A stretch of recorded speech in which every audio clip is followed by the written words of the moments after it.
तो हम ये कहना चाहेंगे कि भाई आपने कन्क्लेव तो बहुत सारे सुने होंगे, देखे होंगे कि भाई अलग अलग चैनल्स, अलग अलग चीज़ें कन्क्लेव कराई जाती हैं, लोगों को बुलाया जाता है, लेकिन वो एक तरीके का एक अलग ही नैरेटिव और अलग ही चीज़ें होती हैं। तो ये पीपल एनक्लेव का जो आइडिया था वो ये था कि भाई लोग क्या चाहते हैं, यहाँ के एक्टिविस्ट क्या चाहते हैं, यहाँ के पॉलिटिकल सोशल एक्टिविस्ट क्या समझ रहे हैं, क्या सोच रहे हैं सरकार के बारे में, उसके लिए वो अपनी बात रख सके, उसके लिए आज का प्रोग्राम रखा था हमने। और बहुत बढ़िया प्रोग्राम किया, लोगों ने अपने बहुत सारे जो थे स्पीकर्स हमारे, उन्होंने बहुत अच्छे से इसको मुद्दे को उठाया भी और उठाना भी चाहिए। और हम आपकी विश्वास से सरकार से भी कहना चाहेंगे कि भाई 100 दिन का हिसाब बनता है, आपको 100 दिन का हिसाब बहुत जल्द देना चाहिए।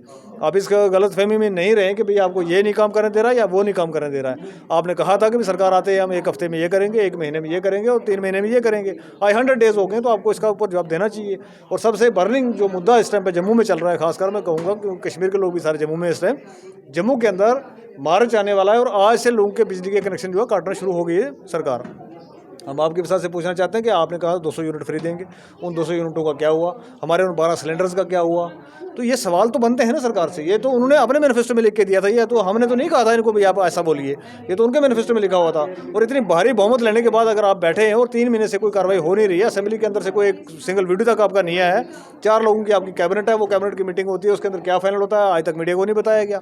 तो इन सारी चीज़ों को लेकर आज का कन्क्लेव रखा था और हम इसको एक बड़े प्लेटफॉर्म पर एक बड़ी चीज़ों को बड़े तरीके से इसको फिर दोबारा से लेके आएंगे।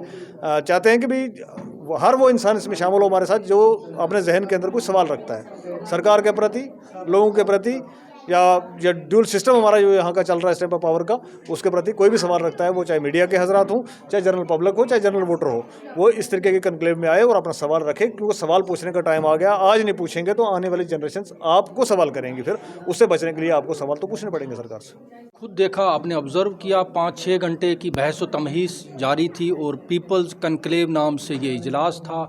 मकसद क्या था? मकसद ये था कि जो बहुत अरसे के बाद यहाँ पे डेमोक्रेसी की रेस्टोरेशन की बात की कि सब बदल गया है, अब लोग बहुत खुश हैं।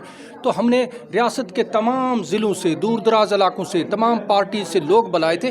भाई आप बताइए आप क्या फ़ील करते हैं? उन्होंने ज़बरदस्त गम गुस्से का इजहार किया। उसने कहा हमारे लिए कुछ नहीं बदला। उन्होंने सवालात उठाए इस पॉपुलर गवर्नमेंट पे, सो कॉल पॉपुलर इसलिए कि वोटों के हिसाब से तो पॉपुलर है, लेकिन उन्होंने सवाल किया कि उस डिग्निटी का क्या हुआ, उस हमारी शान और शौकत का क्या हुआ, उस हमारी पहचान का क्या, जिसने तुमने वादा किया था कि हम सब लौटा देंगे एक एक करके, और आज जो है हम मुतमईन नहीं हैं। उन्होंने इस हुकूमत को सजेस्ट किया है कि अगर तुम डिलीवर नहीं कर सकते तो तुम्हें तसादम की पोजीशन में आना चाहिए, हम आपके साथ हैं। हमने आपको बीजेपी की, आरएसएस की बी टीम बनने के लिए वोट नहीं दिए थे और आपको डिलीवर करना होगा। आज आप इस अपनी जिम्मेदारी से भाग नहीं सकते। ये गमो गुस्सा जो था लोगों में, और आजकल हमने देखा कि पिछले कई दिनों से यहाँ पे तरह तरह के कन्क्लेव्स मुनक्कद किए जा रहे हैं। मकसद यह है कि एक खास तरह के नैरेटिव को पुश करना, कहना यहाँ पे सब अच्छा है, सब बदल गया है, यहाँ पे जो है इस वक्त जो है एक ऐसा निज़ाम आ गया कि जिसमें लोग बहुत खुश हैं।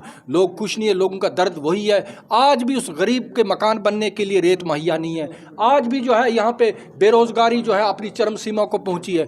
आज भी जो है बेरोजगारी कहाँ तक पहुंची है। तो लिहाजा ये सारे सवालात जूं के तू बने हुए, और सबसे बड़ा सवाल है कि रियासत की उस खुद मुख्तारी को जो हमने खोई थी, सबसे बड़ा सवाल है उस तशख्खुस का, उस पहचान का, उस शनाख्त का, जिसका वादा देकर हमसे वोट बटोरा गया था। तो आज लोग जो है बहुत परेशान है। उन्होंने सवालात किए सरकार से। बहरहाल इस सिलसिले को हम आगे बढ़ाएंगे।